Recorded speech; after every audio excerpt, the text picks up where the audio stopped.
다이치 회원 여러분 안녕하세요. 저와 함께 4번에 걸쳐서 크라우드 펀딩에 대해 알아보는 시간을 가질 텐데요. 오늘은 그 첫 번째 시간으로 크라우드 펀딩의 정의에 대해 알아보도록 할 겁니다. 그리고 두 번째, 세 번째, 네 번째 시간에 걸쳐서 어떠한 플랫폼이 있는지, 그리고 유행하는 펀딩 기획의 트렌드, 그리고 마지막으로는 펀딩 우수 사례를 살펴보는 시간을 가질 겁니다. 그럼 먼저 크라우드 펀딩이란 무엇인지 알아보도록 할게요. 그럼 첫 번째로 크라우드 펀딩은 무엇인지에 대해 알아보도록 하겠습니다. 지금 화면을 보시면 두 개의 단어가 보이실 텐데요. 크라우드 펀딩은 크라우드와 펀딩이라는 두 개의 단어로 만들어진 단어입니다. 크라우드의 경우에는 대중이라는 의미를 가지고 있고, 펀딩의 경우에는 자금을 조달한다는 의미를 가지고 있습니다. 즉, 펀딩의 경우에는 한 명의 투자자에게 많은 금액의 투자를 받는 것이 아니라 다수의 대중들에게 소량의 투자를 받는 방식으로 진행되는 일종의 투자 플랫폼이라고 볼 수 있습니다. 그렇기 때문에 펀딩은 쇼핑이 아니다라고 말씀을 드릴 텐데요.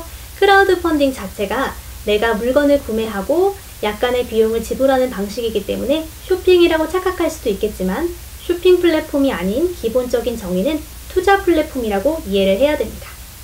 개인이 기업에 정해진 옵션의 금액을 투자하게 되면 이에 대해서 감사의 의미로 제품, 서비스, 증권 등 이에 상응하는 무언가를 제공하는 방식이기 때문에 투자 플랫폼이라고 설명을 할 수 있습니다.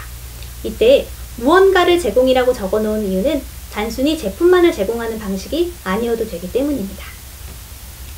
크라우드 펀딩의 대표적인 유형 두 가지를 알아보도록 할게요. 후원형과 증권형이 있습니다. 후원형의 경우에는 내가 후원을 하게 되면 이에 대해서 제품을 소개할 수 있는 것들 혹은 기념할 수 있는 굿즈 등 다양한 리워드를 제공받게 되는 방식입니다. 두 번째로 증권형의 경우에는 채권이나 주식 등 일종의 증권을 제공하는 방식으로 진행이 되고 있습니다. 그럼 펀딩의 장점을 알아보도록 하겠습니다. 펀딩은 제품 대량 양산에 부담이 없다는 것이 정말 큰 장점인데요.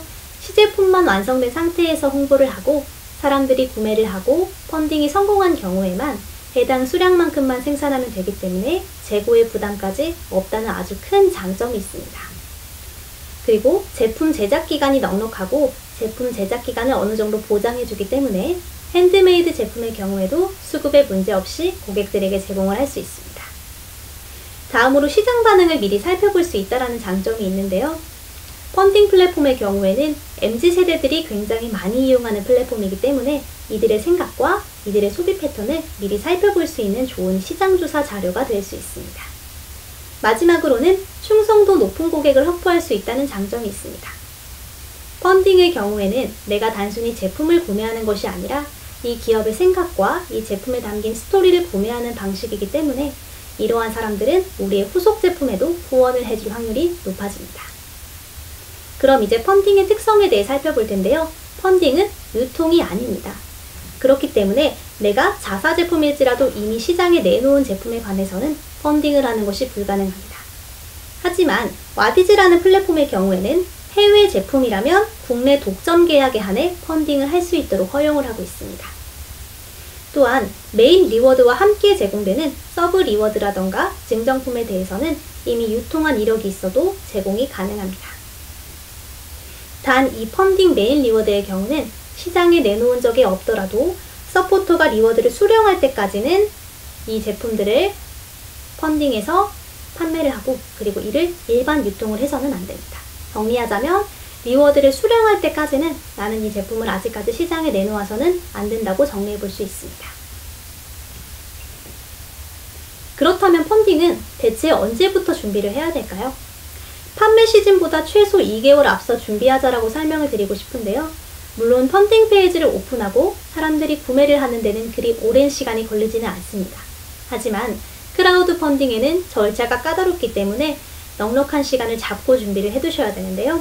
먼저 제품 기획, 그리고 이 제품에 대한 스토리를 만들고 이 스토리에 맞게 카피라이팅을 하고 제품에 대한 사진과 촬영을 하고 그리고 디자인을 하는 것까지는 다들 쉽게 생각을 하실 겁니다.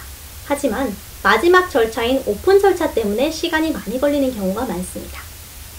펀딩의 경우에는 사용할 수 있는 용어라던가 펀딩의 조건들을 까다롭게 설정된 경우가 많아 내가 예상한 시간보다 피드백을 받고 수정하는 시간이 훨씬 많이 걸리는 플랫폼입니다. 또한 오픈 알림이라는 서비스가 있기 때문에 본 펀딩이 시작하기 이전에 내가 사전에 이 펀딩 랜딩 페이지를 고객들에게 미리 보여주는 기간까지 생각한다면 훨씬 오랜 기간이 걸릴 수 있습니다. 그렇기 때문에 내가 시장에서 판매하려고 하는 시기보다 2개월 앞서 준비를 하는 것이 넉넉하게 준비하실 수 있으실 겁니다. 다음으로 펀딩은 얼마나 오래 할 수 있는지를 살펴볼 텐데요. 크라우드 펀딩은 일반적인 쇼핑몰과는 다르게 판매할 수 있는 기간을 설정하도록 하고 있습니다. 와디즈의 경우에는 오픈 예정 서비스를 7일에서 15일로 제한하고 있고 본 펀딩은 7일에서 60일로 제한하고 있습니다. 즉, 고객이 구매할 수 있는 기간은 7일에서 60일인 것입니다. 두 번째로 텀블벅의 경우에는 공개 예정을 하루도 할 수 있고 15일까지 할 수 있도록 제한하고 있으며 본 펀딩에 대해서는 역시나 동일하게 7일에서 60일까지 설정할 수 있도록 하고 있습니다. 이 기간 안에서 여러분들이 고객이 구매할 수 있는 기간을 자유롭게 설정하시면 되겠습니다. 그렇다면 결제는 어떤 방식으로 이루어질까요? 크라우드 펀딩은 창작물을 사고 파는 것이 아니라 활동과 목표 실현 과정에 대한 후원을 해주는 방식이기 때문에 펀딩 즉시 결제가 되지는 않습니다. 펀딩을 진행하고 많은 사람들이 모이고 기간이 마감되게 되면 일괄적으로 결제가 이루어지게 된다고 볼 수 있습니다. 또한 목표 금액이 달성될 때만 펀딩이 진행되기 때문에 최소 수량과 최소 금액을 설정해 둔 뒤에 이 금액만큼이면 펀딩 진행이 불가하다라고 여러분들이 설정을 해두시는 것도 가능합니다. 그렇다면 누가 펀딩을 열 수 있을까요? 일단 쉽게 말하면 누구나 펀딩을 열 수 있습니다. 크라우드 펀딩의 경우에는 사업자가 있는 분도 할 수 있겠지만 개인에 대해서도 크라우드 펀딩을 진행할 수 있게 열어놓은 플랫폼들이 다수입니다. 하지만 미성년자에 대해서는 제한이 있는데요. 와디즈의 경우에는 미성년자는 오픈이 제한되고 사업자를 가지고 있는 경우에는 미성년자도 크라우드 펀딩을 진행할 수 있습니다. 하지만 텀블벅의 경우에는 미성년자 개설 자체가 불가능하기 때문에 나이에 대한 제한은 있다고 볼 수 있습니다. 자, 그러면 오픈이 불가한 프로젝트가 어떤 것들이 있는지 세세한 내역을 간단하게 살펴보도록 하겠습니다. 와디즈의 경우에는 공공의 가치를 훼손하거나 제품, 문화 콘텐츠, 공익 나눔 중 해당 카테고리에 속하지 않는 경우이거나 혹은 실제 구현이 불가능한 경우에 펀딩을 개설하지 못하도록 제한하고 있습니다. 또한 모금하는 목적이 불분명한 경우에서도 제한을 하고 있는데요. 이 이유는 크라우드 펀딩은 후원이기 때문에 후원금을 사용해서 어디에 사용할지를 명확하게 밝히기를 요구합니다. 사용 계획이 명확하지 않은 경우와 함께 스토리의 완성도, 가독성, 오탈자에 대한 부분들도 문제가 있다면 개설을 당연히 할 수가 없겠죠. 또한 타인의 명예를 손상시키거나 불이익을 주는 경우도 개설이 불가능합니다. 범죄적 행위, 국익 또는 사회적 공익을 저해하려는 경우, 그리고 정치적, 종교적 혹은 성적 편향성을 가진 경우, 어떠한 목적을 가지고 펀딩을 한다면 당연히 펀딩이 불가능하겠죠. 특히 선거일에 근접한 기간에는 이에 대한 이슈를 가지고 있는 경우 펀딩을 개설할 수 없습니다. 이어서 살펴보겠습니다. 사회의 질서, 미풍양속을 저해하는 경우, 타 크라우드 펀딩사에서 이미 진행했거나 진행 중인 경우에는 불가능합니다. 물론 아직까지 제품이 세상에 나오지 않았다 할지라도 다른 플랫폼에서, 다른 크라우드 플랫폼에서도 하면은 안 된다고 정의를 하고 있습니다. 실현 가능성이 없는 경우, 의학, 과학적으로 검증이 되지 않은 미신숭배, 건강비법, 신령술과 관련된 내용, 이런 부분도 펀딩이 불가능합니다. 크라우드 펀딩에서는 어떠한 효과를 얘기를 하려면 검증된 자료, 데이터를 제공을 해야만 이에 대해서 효과를 주장할 수 있습니다. 상작보다 논란이나 분쟁을 일으킬 우려가 있는 경우에도 펀딩이 불가능하며 기타 와디즈가 정한 프로젝트 목적에 부합하지 않는 경우에도 펀딩이 불가능합니다. 마지막으로 와디즈 스토리 가이드에 적합하지 않은 경우 펀딩 용어나 정보 고시가 제대로 되어 있지 않다면 펀딩을 진행할 수가 없습니다. 텀블벅을 살펴보도록 하겠습니다.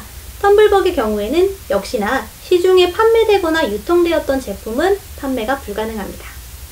또한 수익성 항목들, 현금, 주식, 지분, 복권, 사이버머니 상품권의 경우에는 크라우드 펀딩 리워드로 제공할 수 없습니다.